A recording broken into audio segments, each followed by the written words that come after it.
With Teamwork projects, you can easily customize which features are available to use within each project, and doing so is really easy.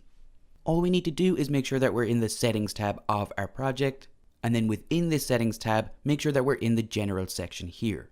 And now in this window, we just need to go over here to the right hand side, where we can now enable and disable our project features as we see fit. So here you can see we can toggle on or off whether or not we want to use tasks, milestones, messages, files, time, notebooks, risks, links, billing, and comments. Now currently I have all of these enabled. However, let's say that I don't want risks, milestones, or notebooks.